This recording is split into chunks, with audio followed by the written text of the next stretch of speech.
Andy Vences from San Jose. Andy, you're the WBC Continental Champion right now in the super featherweight division. I mean, how did it feel when you first won your title? It was back in November, right? Right. It was back in November in Las Vegas. And it felt great, man, because having the title, I finally get like some kind of respect, some kind of recognition. People heard of my name. People know who I am. I'm signed at top rank. I'm undefeated, 18-0, 10 knockouts. So it feels good, man. It feels good because I finally got some recognition, got some respect, and a lot more people heard of my name. Now, you're signed with Top Rank. I mean, you got a lot of good fighters up there that are world champions. We had Francisco Vargas, but he did lose back in January. We have other super featherweight champions that you can go up against. I mean, how soon can we see you up there against those guys to actually get a world title fight? Pretty soon, man. They told me I'm just a couple fights away from a big fight. I'm pretty sure they're probably gonna give me one or two more fights, but you never know. They said it could change from one fight to another. That is someone I would want to fight, Francisco Vargas. I'd be down to fight him.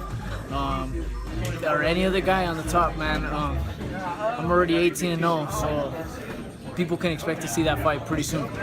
Now, your last fight against Angel Hernandez, you want to tell me a little bit about that fight? I mean, you won by a unanimous decision, but was it a complicated fight for you, or tell me about it? Well, just leading up to that fight, I had a lot of outside things going on in my camp. I ended up moving trainers, so I only had a 30-day camp for that fight. So those are the things a lot of people don't know. Is a lot of things happen outside of boxing that people don't really know of. But to be honest, for that fight, I give him a lot of props, but I give myself a lot of props too, because even though I had so many things going on, I had to move trainers, and I only had a 30-day camp. I got the job done, and I won unanimously. It wasn't close. I beat him fairly. He was just nonstop, and he took a good shot, which was, to be honest, I told him in back of the locker room I gave him respect just because he took a tremendous shot, bro. He took some body shots, and he took some shots where I thought he was gonna start slowing down and start folding, but he didn't. He kept coming every round and he kept throwing punches, thinking I was gonna get tired. But thank God I got Angel, who helped me out for the 30-day camp, and we got in tremendous shape. So we were able to go from the first to the 10th round nonstop. So that was his plan going into the fight. I figured he thought I was going to get tired, or thought I was going to move excessively, which is why I kind of traded punches with him and kind of like stood my ground, was because he assumed that I was going to be boxing and moving away, and he was just going to climb over me sometime in the fight. But it didn't happen that way. And sometimes you got to fight a different fight every fight so that they don't know what you're going to bring the next fight. Right. All right. Now, real quick, Manuel Avila's on the Canelo Chavez undercard. I mean, how do you see him preparing himself to fight up against Joseph Diaz? It's a hard fight, man. That's not gonna be an easy fight. It's a hard fight for Tino. He's from Northern California, man. So to be honest, of course I'm rooting for him. Of course I'm going for him. I wish him the best. I'll be there at the Canelo Chavez fight, and man, I hope he gets the win. And you know, a lot of people are saying things about his camp, and you know, that this is going on, that's going on, whatever's going on.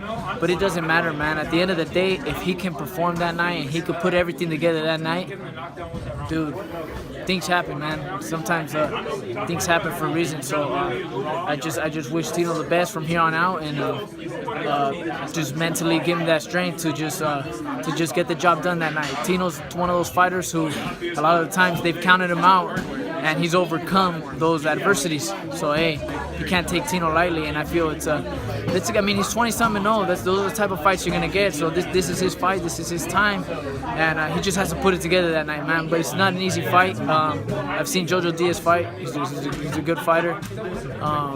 So he just needs to box and use his smart abilities. I've seen him in the tournament, so I grew up with him at nationals. And Tino has talent. Tino has speed, and a lot of the times people don't see that or give him much respect for that. But they'll see that night, man. I wish him the best.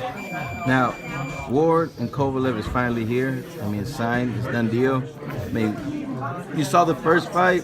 What did you think of the first fight? I thought the first fight was close. I thought the first fight was really close. I know there was so much controversial. So many people say he lost. So many people say he won. I thought he won. I thought he won by like 1 point. I thought he won. I thought the scoring was right. A lot of people argue that, but that's good. The rematch made very fast. It got made very fast. And to be honest, respect both of them because they made that rematch happen super fast. So people are going to get their money's worth. But I think Ward's going to dismantle him this time around. You think so in the rematch? Just because he's the type of fighter that, like, once he sees what you got, and I've heard even in sparring he's the same way. You'll mess him up the first day, and then the next time he spars you, like, he'll tear you apart. He already knows what to expect. So they could expect a good fight on Andre's part. He's a smart guy, and he's gonna study that tape every week, every night, man. Now, lately, Northern California, Bay Area has been getting a lot of attention. I mean, aside from local fighters like yourself, now Tino Avila, who's going to fight on the pay-per-view card, we also have at Virgil Hunter. I mean, we have a world-class champion named Andre Ward, but we also have fighters out here like Fanfara, Andre Berto.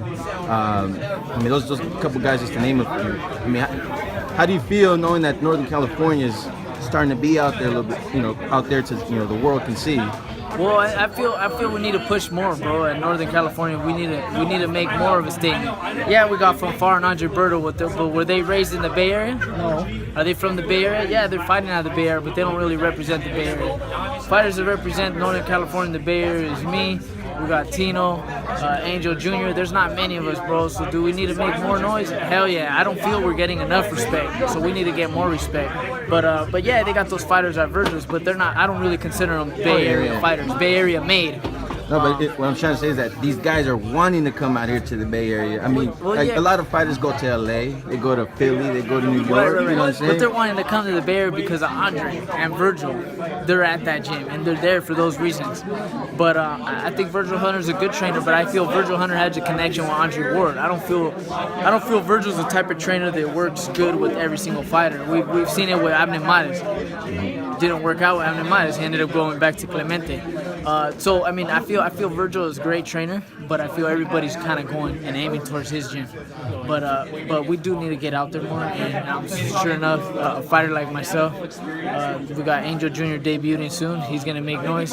Tino's already fighting on the Chavez Canelo undercard, so we just need more Bay Area grown fighters to make the noise happen, bro. No, definitely. Now, last question: Who do you have in favor of winning the fight, Canelo or Chavez? My girl's rooting for Canelo, bro. Okay. But I don't really like Canelo. I used to be a Canelo fan up until when he fought Miguel Cotto and he kind of gave away the belt. That was kind of a low blow to boxing. And, like, I don't know, bro.